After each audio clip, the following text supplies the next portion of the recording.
Hello Internet, and welcome to my live reaction for Eden Zero, chapter 213. When we last left our heroes, we focused pretty much entirely on Justice and Homura and Aknoella, as Justice's attempt to really deal some damage on Aknoella leads him to realize her true identity as the former Queen of Lendard, Shia Lendard, who's also Elsie's mother. A revelation that kind of goes nowhere when Elsie shows up and cleaves her in half. Though that doesn't undersell just how, effective the twist is built up throughout the chapter. It's a really good bit. But yeah, Elsie is now wanting the Mobius device, which we also learned about, which was the sort of weapon the mechanical soldier production machine that caused the whole Lendard rebellion, and is also where Aknoella produces her dragons from. Along with the reveal that some dragons are, spawned naturally on the borders of cosmoses, which is an interesting bit of world building. But yeah.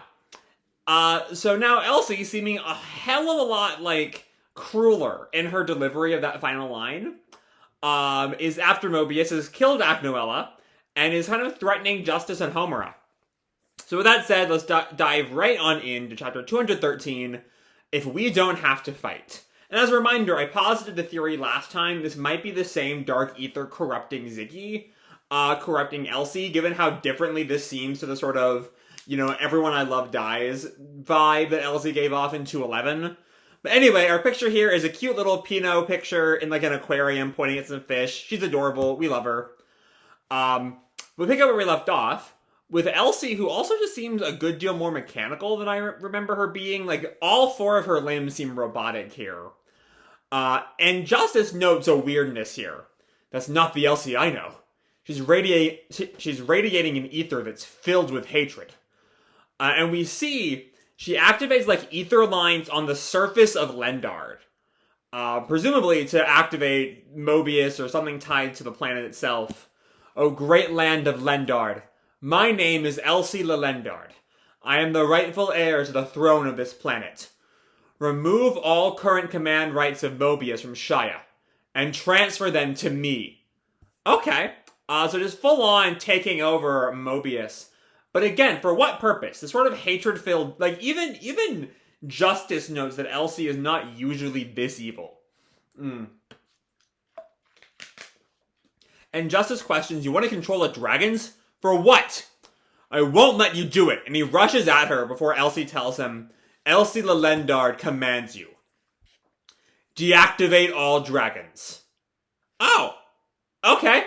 So, right as, Justice catches up to her and, grabs her, we find out that Elsie, it's Mashima continuing to do this tease with Elsie. He's been doing it for a while now. And I pointed it out, that, I think it's a big red herring. Though earlier in the video, I brought up the other theory I mentioned about the evil ether. Though, Justice himself mentions the ether filled with hatred. Or maybe he read it as, an evil when it was actually, self-loathing, hating herself that we saw in 211. I don't know. But Justice is shocked at Elsie's act of kindness. And Elsie, or of goodness, let's say. And beneath the planet's surface, Mobius is encased in this light, and the dragons all turn off, falling from the sky, which does do massive damage to the surface of Lendard, as you have these giant fucking dragons falling everywhere, but it's better than them actively destroying things, which is a plus. And we just get multiple pages of the 2 whole pages of the dragons just falling. As Eraser reacts, what happened? And Cure notes, the dragons have ceased functioning. Have they stopped, not Cure, Feather. Not Cure, Cure's fucking dead, or debatable. Have they stopped in space? And then, Holy's lieutenants call in, this is the midnight. All the dragons surrounding Lendard have been deactivated. We did it! And we see, in the space above Lendard, the dragons are just down. They're just out. So yeah, that's most of the threats of, like, if Elsie is genuinely not corrupted or some dark force or whatever, that's kind of in one fell swoop. All that's left is Ziggy. Which, like, I still have my weird feelings about how fast we move through some of these villains, though I think it largely works. But anyway, Victory comments, so they took out Aknoella, eh? And then back in the, back in where the Aknoella fight was happening, in, like, the wreckage of dragons all around them, Justice just mutters, Elsie, you. And Elsie cuts him off, James, And it's just pure anguish. You know, even, I still find the whole she kills her mother right after the whole people keep dying around me to be a little, I mean, maybe it's just as how much pain she must be going through. You know, she acknowledges she has to do that, but she's just tired. As she says, like, bawling, I don't want to fight anyone anymore. And Justice is like, you know, I think he's seen Elsie as this, like, force of evil for so many years that to see her just let it all out fully stuns him. And Elsie just cries beneath him. And Justice can't even do anything. Just sits there and mutters, I feel like I'm seeing the real you for the first time. And I guess Elsie just always had robotic limbs. I just kind of always forgot about it. But like, those are definitely not human limbs, as she wipes her tears away. No. Maybe you were there all along. But I refuse to see it. And then we come back to the Eden Zero, check in on what exactly Hermit's looking up, as she continues to type away. And she finds it. A picture of an image of a young Elsie chatting with Ziggy. Here it is. This is the conversation. I overlooked it at the time. And Elsie says something to Ziggy, who nods. This seems to be sort of like the moment that Ziggy and Elsie set up the whole plot of the Skull Fairy arc way back when. Then one day, you'll give the ship to Shiki. And Hermit knows none of us realized it back then. Not Ziggy, not Elsie, not me. But looking back now, none of it makes sense. But Elsie questions, I can do that for you, but if the ship is so important, shouldn't you keep it at Granbell? Granbell is a theme park. We get way too many visitors. A small craft would be one thing, but I can't keep a big ship there. I thought Granbell was closed for like 100 years by the time of the series starts. So like there wouldn't really be visitors. I might be misremembering that, because it's been a long time. But Hermit continues to think it through. The real enemy. If my guess is right, then that is not good news. We still have no idea what she's getting at, and we cut to Shiki and Ziggy, who, when we last left him, Ziggy was starting to lose himself to Yami Ziggy, and Shiki was refusing to kill him, which, you know, I want to take a moment to reflect on if we don't have to fight. Because that seems to be getting at Elsie's big line, I don't want to fight anyone anymore. But, like, I can't imagine Shiki is going to want to get rid of Ziggy. Which also, there's a neat little parallel there in Elsie and Ziggy, as Elsie has just killed her mother in an attempt to stop the fighting. And we'll see if Shiki can do the same. Whereas Shia had actually sort of fallen into villainy, Ziggy was very much forced down this path, which adds some complication to this whole drama. And Pino looks up at Shiki, Master, and Shiki just growls in frustration. He's like trying to find a good solution. But Ziggy tells Shiki, if you don't destroy me now, the squiggle, the evil squiggle of doom, will possess me again. I'll hurt even more people. And Shiki questions, why not put you back to normal? We can fix you. It's not possible. The evil squiggle of doom, which is just what I'm calling, was what I am going to call him until this all gets set, until we find out who it is. The evil squiggle of doom and I are too deeply, sorry, it's just, it's too dumb a thing to say. I'm gonna keep doing the bit. I'm keeping the bit up, but I'm gonna keep saying, I'm gonna laugh. The evil squiggle of doom and I are too deeply connected. But, and And Shiki and Ziggy just screams as we see what looks like a transforming overdrive takes him. Ah! Grandpa! There's no time. And Pino watches heartbroken as Ziggy looks at him. Shiki, you swore you would beat me, didn't you? So you never lose to anyone again. And Shiki can only watch as Ziggy seems to be finishing his transformation. That's what it is. And yeah, he's right back in the overdrive form he was in before Pino used her EMP. With I know he can't really change his face, with a very evil-looking grin. Time's up. As our old enemy Yami Ziggy is back. So I was wrong. When we first got to this plotline, I sort of thought it would be kind of an echo of Gray and Silver in Tartaros, which is, to this day, my favorite Mashima moment of all time. But no, we're not gonna get that kind of out. The Dark Ziggy is back, and now we have to deal with that. As Pino and Shiki can only stare in fear at his return. Ziggy instantly puts Pino in a little gravity ball so she can't EMP him again. As Pino wonders, what is this? And Shiki calls back, Pino! And Ziggy, I'm not gonna say Yami every time, but Ziggy taunts Shiki here. You made this happen through your weakness. And Shiki calls out, stop it! And Pino tries to break out, detecting enigmatic gravitational fields. I can't get out! And Shiki calls, Pino! You dare to defy me, little girl. Oh my god, is he about to, crack Pino alive? Because Pino just mutters, Master. And Shiki, tries to pull the gravity apart. And Pino looks at Shiki with, determination.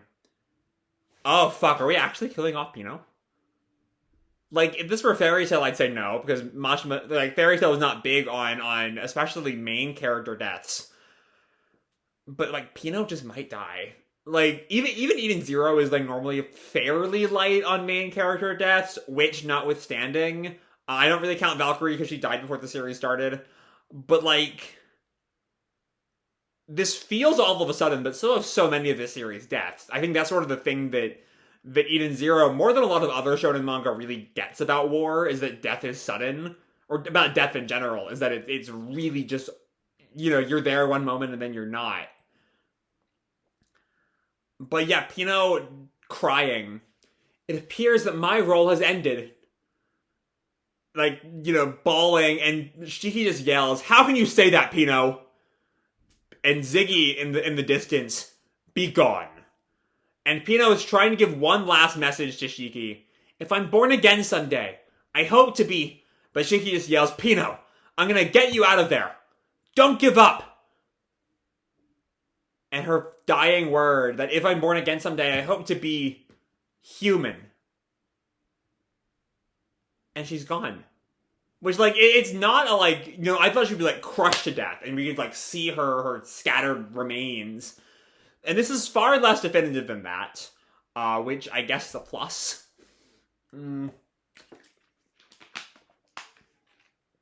But, at the very least, Shiki believes she's gone. And also, though, taking a larger step back to, Pino as a whole, we haven't really talked about the whole wanting to be human thing. It hasn't really come up since, Digitalis or something. And I still don't quite think that really gels with a lot of the series' themes about, robots, and how they are, just as important as human. And Pino's whole I want to be human is interesting? I don't know. I'm trying to find something in there, but it's a weird little... It feels like, Mashima decided this is a series about... or that is occasionally about, the rights of the sort of, human-robot relations, and I don't think that was decided by Digitalis. Digitalis is sort of the first little bit we see of that theme, well before it's, a main part of the story.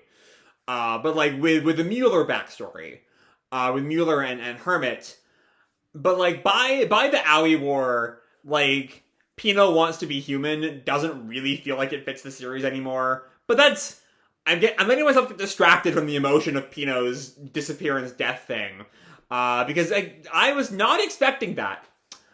You know, at no point did I really think that, I'm going back to other Mashima mascot characters. People like Plu and Happy, and how you never really believed they would die. There is the infamous Afro Happy moment in Tartaros, but even that is done by the end of the is over by chapter's end. So actually, let's finish the chapter to see if we get an Afro Happy moment here. But anyway, Pino's gone, and Shiki just stares at the space she was in. And Ziggy just looks at him, not affected by any of this, as Shiki's trembling. Pino. And his ether activates. As just the power of, I guess he's overdriving, but it destroys the ground around him. As Ziggy notes, now there's no one to stop us. I'm ready, Shiki. Come at me. And Shiki turns and just slugs him. Slugs, I think, even through Ziggy. And I love the way there's that's the ending panel, the ending page. And I love the sort of animalism to it. This is not a Shiki who is this is a far cry from, the old, I define the original Shiki Overdrive. I think his definitive moment is his monologue to Shura. The bit about my friends and I aren't trying to reach the top or moving forward. The bit where he's his old Overdrive is Shiki at his best self. He's, put back in the corner, but he is himself. He is fully Shiki. He is I don't want to say human because that in Eden Zero that puts the sort of the human robot dichotomy, but he is himself. He is fully maybe not rational, but he is at his best self. Whereas this Shiki doesn't. Now that I look at it, he almost reminds me of Shura. I'm gonna go look at Shura's Overdrive form because I'm getting. There are parts of his vibe here that seem I don't think Shiki had this sort of upper torso tattoo going on, and I feel like Shura might have. Shura. Looking at Shura's Overdrive, that it's not the same V. It is not the same V that Shura's Overdrive had on his chest, but it's very reminiscent of it. And the whole it's not quite Shura's white torso and black limbs, but his arms are kind of shaded in a certain way. They're definitely, it has a sort of a Demon King style cloak with an interesting bit of Shura caked into the design. Though I will go look at Shiki's Overdrive real fast to make sure this is not this has not been part of his Overdrive the entire time and I just kind of missed it. Let me see. Where's a good Overdrive shot? No, his normal Overdrive is wearing a shirt. So it does seem a little Shura-inspired. Which is fascinating. I don't know, I'm really interested in the notion that Shiki at his worst, at his most rage-filled, becomes Shura-like. That's an interesting concept that I hope Mashima takes some time to explore. Because I can sort of see, this storyline going on with Shiki. I don't think Shiki could beat Ziggy in his rage. I think that's sort of not what I want to see happen. But Shiki dealing with this sort of the other man he shared a power with, who was also incredibly cruel. I don't know, that design choice is just so interesting to me. To call back to Shura in that way. But anyway, so looking at the chapter as a whole, I was wrong about my little title. My if we don't have to fight, also referring to Shiki and Ziggy. Because no, that's all Elsie, who is just, as we saw in 211, tired of the fighting, especially now that he's made it even worse by, like...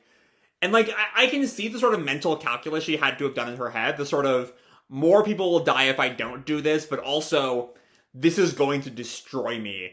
And she decides to destroy herself for everyone else, is a great bit. It's a great character choice. Elsie is just such a well-written character. I love her so much. She's great. And then there continues to be the Hermit tease. It feels like Mashima is fully finished with, like, the is Elsie evil tease. And so now we're gonna focus a bit more, I think, on whatever Hermit's thinking tease. And I wish we could just get that. Because I really don't know, like, who could Hermit be thinking of? You know, this conversation is supposedly a clue. In the last chapter, she explicitly said, what was it that Elsie said? And so let's look specifically at Elsie's words here. There's the bit we don't see, which might be the most important part. But the only line is, I can do that for you, referring to giving Shiki the ship. But if the ship is so important, shouldn't you keep it at Granbell? So, my initial assumption when I looked at that line again was that it was someone on Granbell. But what if... Here, stay with me here. What if the true enemy is a theory on itself? Somehow. I'm not sure how this would work.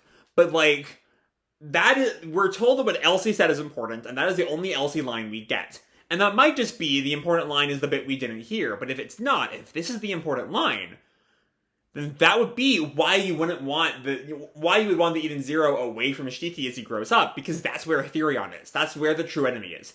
Ethereon is pure ether. It was a dark ether that brought Ziggy back to life. Ziggy's troops wanted it, like the Dark Stars, they wanted Ethereon.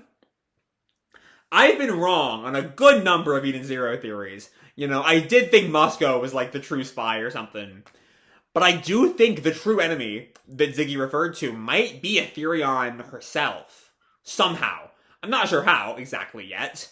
But that's my best guess. If I were to make theories, which I am doing right now, my theory is that Ethereon itself is the big bad, is the true enemy. It has been with the crew the entire time, and they haven't really understood that.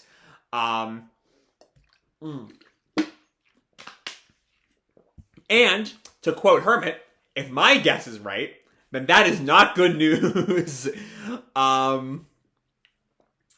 But yeah, that's a fascinating little reveal. And then, of course, we have the Shiki Ziggy stuff. Or not a reveal, but a fascinating little theory that I'm toying with here. But then we have the Ziggy stuff. With Pino's little, you know, acknowledging her coming death question mark. But also the fact that she disappears and she's, like, especially given... Because Ziggy, here's why if I had to guess, it'd be that Pino is not dead. Because Ziggy, as far as we know, really has two ether gears. He has Satan Gravity, and he has Wormhole. This does not look like gravity. This looks like teleporting. Now, I might wonder why. If I had to guess, there's still some element of the original Ziggy in there, and that was the Ziggy that chose to...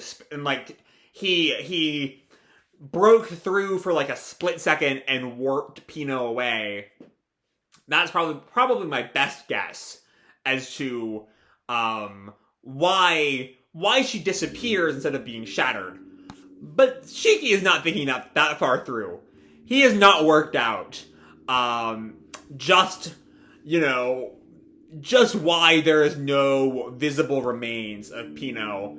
And so all he has is his rage, and he is bringing that to bear on Ziggy. All of that I don't want to hurt you is gone, because Pino is dead to him. And we'll just have to see how that rage carries him forward. So with that said, I'm going to leave this video off here. Hope you all enjoyed the chapter and the video itself. If you did, feel free to drop me a like or subscribe, or, do whatever makes it happy, And as always, your life is your own, okay? Bye!